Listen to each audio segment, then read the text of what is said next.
प्रेम खो गया। आज मानव मात्र ने एक प्रेम ऐसी वस्तु को खो दिया है जिसके फलस्वरूप पिता पुत्र में प्रेम नहीं, पति पत्नी में प्रेम नहीं, भाई भाई में प्रेम नहीं। प्रेम के न रहने के कारण हम किसी भी व्यक्ति के दुख दर्द को दूर करने की नहीं सोचते। प्रेम की कमी से ही नाना प्रकार के व्यभिचार, अत्याचार आज समाज में फैल गया है।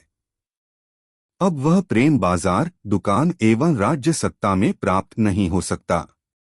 प्रेम का स्रोत तो संत महात्मा जन हैं।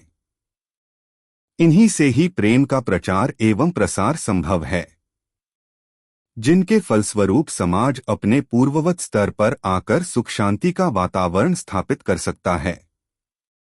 आथ समाज को पुनः संत महात्माओं की शरण लेनी पड़ेगी। दिल्ली, 20 अप्रैल 1973। दिल्ली की गद्दी पर बैठकर कोई भी माई का लाल भारत की जनता को सुखी नहीं कर सकता। यदि कोई शासक जनता को खुशहाल बनाना चाहता है तो दिल्ली की भूमि पर बैठकर खुशहाल नहीं बना सकता है। श्रवण कुमार अपने अंधे माता पिता को लेकर तीर्थाटन को निकले और जब दिल्ली से गुजरने लगे तो उनका मन खराब हो गया। उन्होंने कहना शुरू किया कि अब मैं नहीं ले जा सकता, मुझसे चला नहीं जाएगा। मेरा जीवन आप लोगों को ढोते ढोते बीत गया।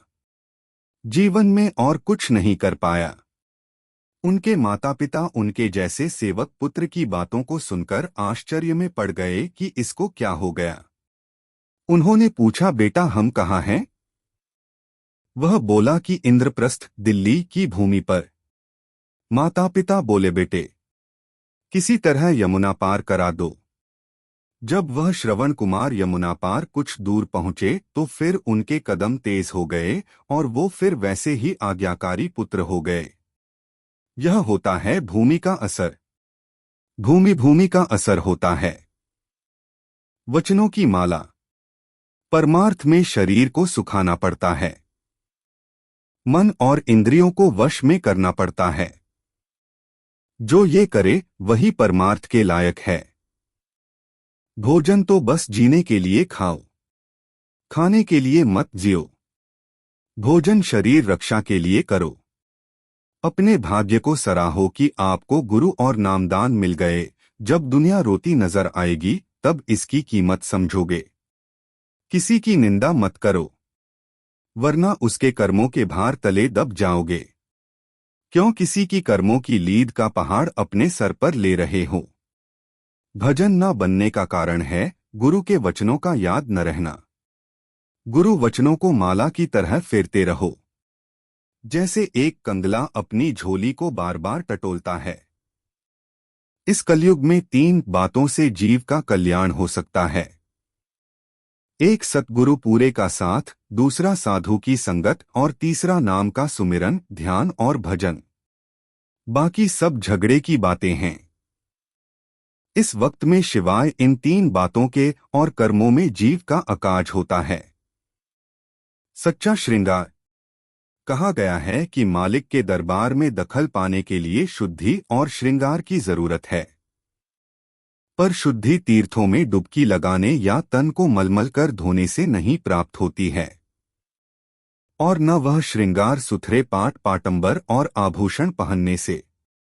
मन के विकारी अंगों अर्थात काम, क्रोध, लोभ, मोह, अहंकार को दूर करके उनकी जगह शील, क्षमा, संतोष, विरह, विवेक, दीनता और गुरु भक्ति को बसाना, यह सच्ची शुद्धि और श्रृंगार है जिससे मालिक रीझता है। भजन ही काम आएगा। किसी को उपदेश मत करने दीजिए, वो कुछ नहीं कर सकता।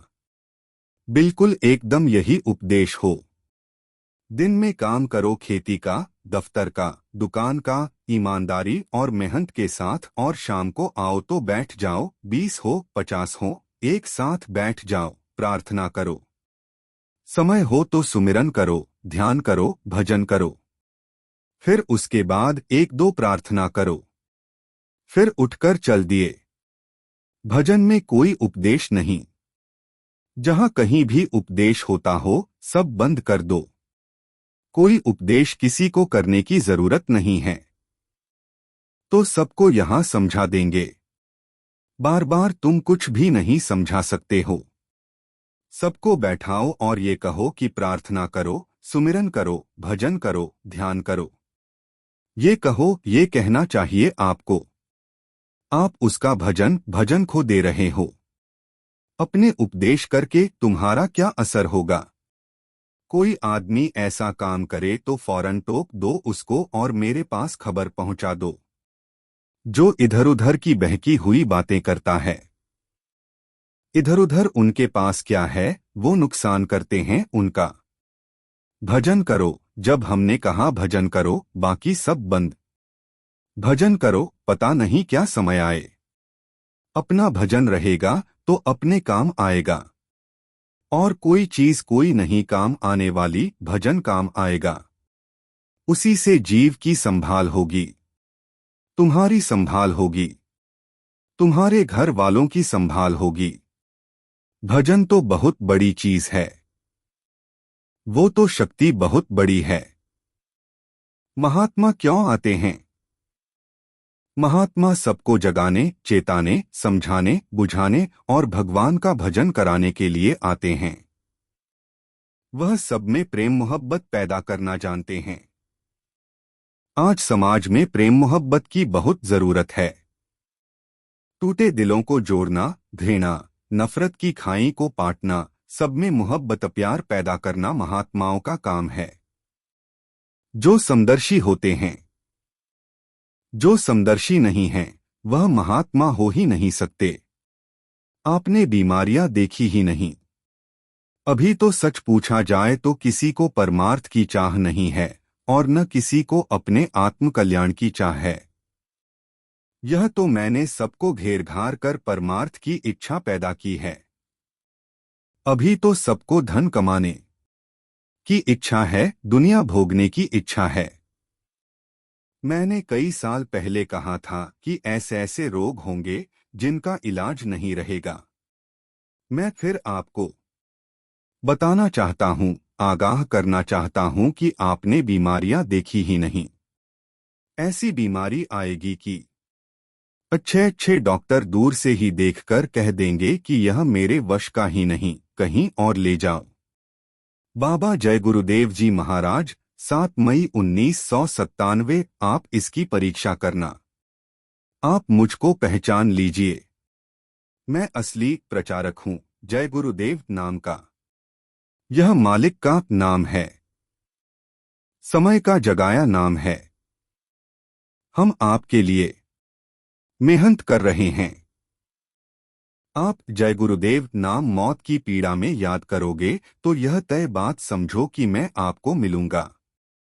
इससे ज्यादा और क्या कह सकता हूं? आप इसकी परीक्षा करना। यदि आप मालिक हो तो यह इरादा बना लें कि आपको शाकाहार अपना को पाने की न लेना है और नशों से अपने को दूर कर लेना है। रक्षाबंधन का मतलब, रक्षाबंधन का मतलब है कि जीव की संभाल की जाए और उसको अपने घर पहुंचाया जाए। यहां भटकते भटकते बहुत दिन बीत गए। पहले तो आपको मालूम नहीं था कि आपका कहीं घर है। अब आपको मालूम हुआ कि सुरतों का, जीवात्माओं का अपना घर है और अपने घर जाने का रास्ता है। सुरत को प्रार्थना करनी चाहिए कि हमारी संभाल करो। नरकों 84 से बचा लो, जन्म मरण के चक्कर से बचा लो। हिंदू लोग इसे मनाते हैं। अब तो इस त्योहार को अन्य दूसरे लोग भी मनाने लगे। सब लोग आपस में प्रेम मोहब्बत से रहें, एक दूसरे के काम आएं, एक दूसरे की मदद करें। यह अच्छी बात है।